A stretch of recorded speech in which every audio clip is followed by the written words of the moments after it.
À cause de la réception définitive des entrepôts maliens en Guinée, ce site de 5 hectares est pavoisé de couleur rouge et vert. Les couleurs des drapeaux de deux pays dont les dirigeants partagent la vision de faciliter les échanges commerciaux entre Conakry et Bamako. Ici à Frigadi, à 50 km de Conakry, sur 3 hectares aménagés, 3 hangars contigus d'entreposage sont construits par les établissements Karkaba, sur une surface de près de 8000 m2 avec un volume de stockage de plus de 51 000 m3 de marchandises. Vous avez entendu les uns et les autres que d'ici 2015, nous aurons ici l'ensemble réalisé. Et puisque on me l'a dit et promis, Inch'Allah, je serai de retour ici pour en faire le constat avec le président Alpha Condé et Inch'Allah. Le ministre malien des Transports parlait tout à l'heure de désenclavement, mais aussi du renforcement de l'intégration, des précisions du président de la République du Mali là-dessus. C'est clair. C'est un projet structurant, c'est un projet qui va contribuer à désenclaver le Mali, un projet qui va rapprocher le Mali donc d'un port ami. Et je vous le dis, nos coûts d'approche en tant que pays enclavé sont excessifs. Et grâce à Frigadi et les autres projets qui vont suivre, Frigadi n'est que le début d'un ensemble, dont un port sec futur à Syrie sûrement, qui vont tous contribuer à réduire nos coûts d'approche. Donc à rendre le transport vers le Mali beaucoup plus fluide et beaucoup plus aisé et moins onéreux. Il y a donc là que du bonheur. Pour nous, c'est un honneur, un grand honneur que le président de la République du Mali vienne inaugurer ces locaux et surtout un privilège pour notre société qui prouve aujourd'hui la satisfaction de l'État malien envers notre société pour nos ouvrages exécutés dans les délais et dans les meilleures conditions de contrôle qui a été effectué par le Bureau Veritas du début jusqu'à la fin. Et dans le futur, qu'est-ce qui se dessine? Qu'est-ce qui pointe à l'horizon? Dans le futur, nous sommes sur le volet numéro 2 que nous sommes en train de réaliser. Et ça, on estime pouvoir finir d'ici décembre 2014 par la grâce de Dieu. Autre infrastructure, une plateforme multifonctionnelle de 5000 m2 servant de parking, d'aire de manœuvre des remorques et de stockage de 350 conteneurs. Des dispositions susceptibles de désengorger le port autonome de Conakry. Le site de Frigadi, c'est le port sec malien. Vous constatez qu'il y a déjà le hangar qui est construit, il y a une esplanade qui est faite devant pour le stockage de conteneurs. Et le hangar, on vous a déjà dit que ça fait 3 x 30 x 90 mètres, donc une surface de plus de 8000 m2. Mais vous voyez déjà que le hangar est constitué de structures métalliques. Vous constatez que c'est fait en structure métallique. Vous avez le tôle translucide qui éclaire dedans. Les structures métalliques sont constituées de 3 portiques contigus. Nous disposons d'un domaine de 5 hectares 75. Et sur les 5 hectares, il y a une répartition entre l'entreposage civil et l'entreposage militaire.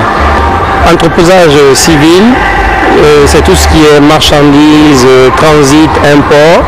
Rappelons que le Mali est un pays continental et enclavé et que dans le cadre de ces protocoles d'accord avec ces 6 pays limitrophes, dont le Sénégal, la Côte d'Ivoire, le Togo, la Mauritanie, le Ghana, et la Guinée, qui d'ailleurs bénéficie d'un axe de tronçon le plus court, de, si je me rappelle bien, de 930 km, et qui se pratique en 13 heures. Conakry-Bamako. Vous pensez qu'avec ça, donc, la Guinée-Conakry va être un port naturel pour le Mali? D'abord, ici nous avons des objectifs, un objectif global et un objectif spécifique. L'objectif global, ce projet s'inscrit dans un ensemble. L'ensemble, c'est quoi? C'est de redynamiser le tronçon Conakry-Bamako au travers le transit du port de Conakry en tant qu'accès maritime pour tout ce qui est transit et à l'import et à l'export. Si les Maliens, tout ce qu'ils importent, ils passent par notre port, ça fera en plus, je veux dire ici, par rapport à notre économie. Nous sommes plus proches de Bamako que le Sénégal, que la Côte d'Ivoire. Les chauffeurs maliens ne sont pas habitués à nos routes. Parce que quand vous prenez les routes partout de Mamou, c'est des routes qui sont serpentées. Alors ils ne connaissent pas ces genres de corridors. C'est pourquoi d'ailleurs le président Alpha Condé est en train de prendre des dispositions pour réaliser le chemin de fer qu'on a pris Kankan et Kankan-Bamako.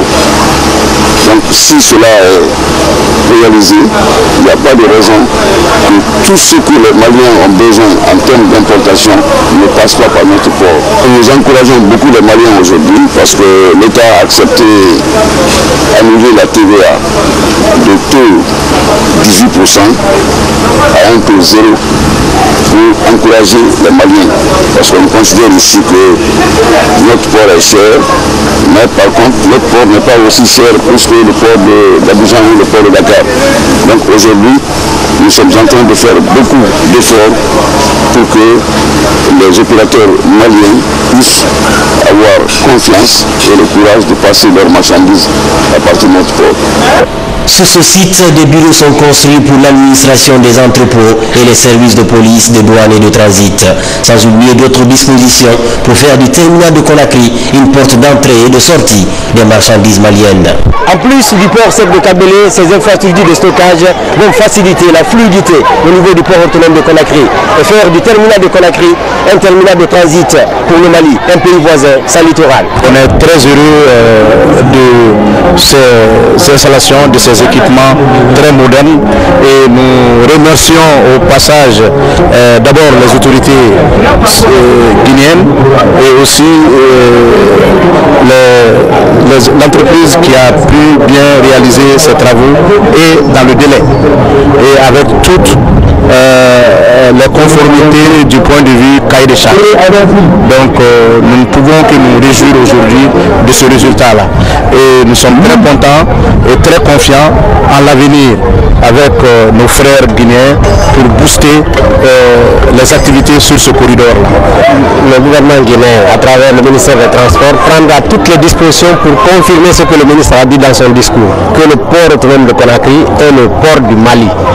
Toutes les facilités à mettre en place au plan physique, au plan tarifaire, au plan institutionnel vont être mises en place pour que le port autonome de Conakry soit la mariée la plus belle par rapport à Dakar et Abidjan. Et comme je l'ai dit hier, aujourd'hui nous sommes sur le terrain, c'est l'œuvre de la coopération Mali-Guinée.